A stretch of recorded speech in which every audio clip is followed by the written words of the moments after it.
Fellow members of the CYU, good evening. Last Tuesday, Americans across the nation came out in record numbers to deliver an historic victory.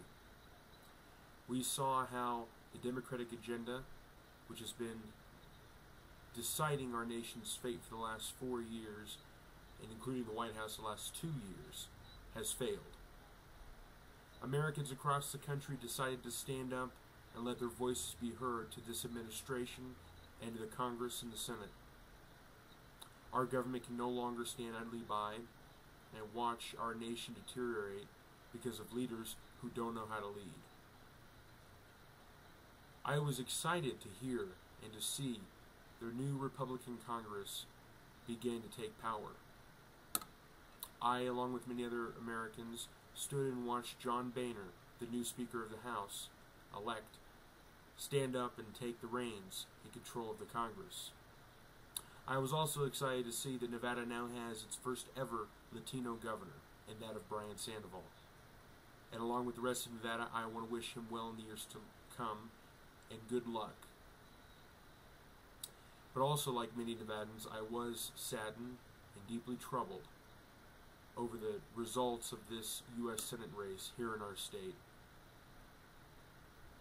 Nevadans, along with Americans, stood up and allowed their voices to be heard. And they stood up and allowed their voices to be heard clearly. And they said that they are comfortable with allowing our Senator, Harry Reid, to return to Washington for yet another 6 years. To Sharon Angle, I say, you ran an incredible and historic race. You would have been our first ever female U.S. Senator of the state of Nevada, and for that you should be proud. You also stood for incredible issues and values that have really been neglected in recent years from our leaders, and I want to thank you from the bottom of my heart for that.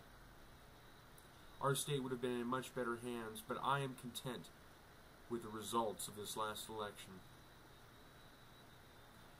History was made on Tuesday. The largest Republican sweep in over 50 years of the U.S. Congress. We're not over yet. And I'm about to make history myself. But before I make my announcement, let me just say it has been a privilege and an honor to serve you as your president for the past 2 years. I believe that we have done so much in our county, in our community, to provide for others who don't know very well about what government is or how it works. We've been able to be there for them. We were able to shed a light on issues that have been neglected as well. And we were able to renew the conservative values and the conservative platform of our community, more so than it has been the last 30 to 40 years.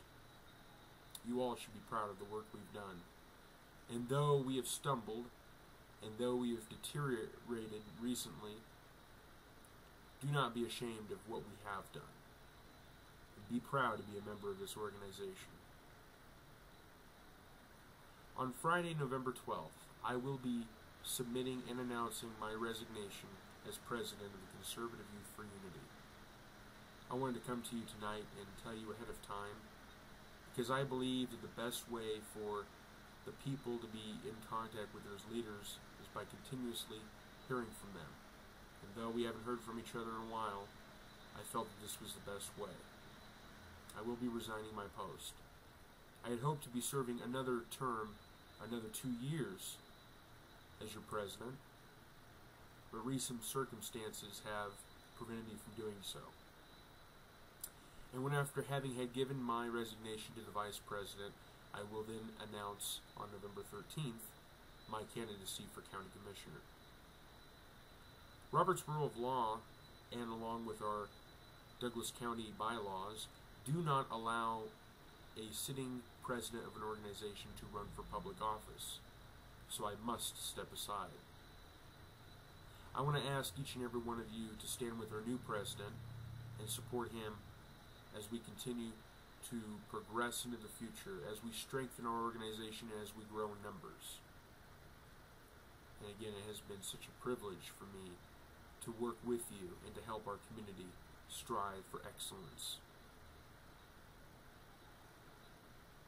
I will remain a member at large on the CYU board, executive board, As our bylaws call, I must be a member continuously, and I will be there to help our new president lead our group, and I will be there to help our group continue to succeed. But this is a time where excellence has been so rare, and we've only seen it on Tuesday in recent days. This is a time for American heroes, and we reach for the stars. This is our time to lead, and we will go forward in doing that with all the excellence we can bestow on the American public. I'm going to take this first step in helping young adults across the country know that they are and can be heard. They need to be willing to take that first step. I'm going to ask you all to join me in taking that first step as we make history. According to the records, I will be the youngest candidate for a countywide seat in the history of this nation. I'm not running for recognition, I'm running to make a difference, just as we have been making a difference in the last couple of years.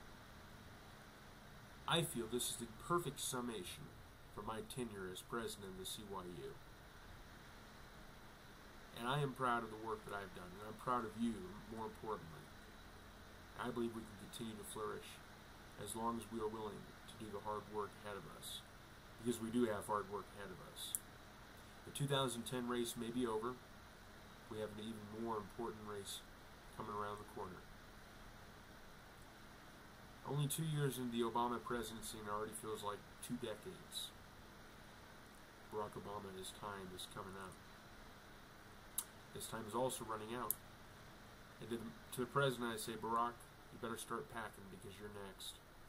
We will work, and we will work hard to make sure that we see the major Republican victory in 2012. But not just a Republican victory, but an American, a conservative victory.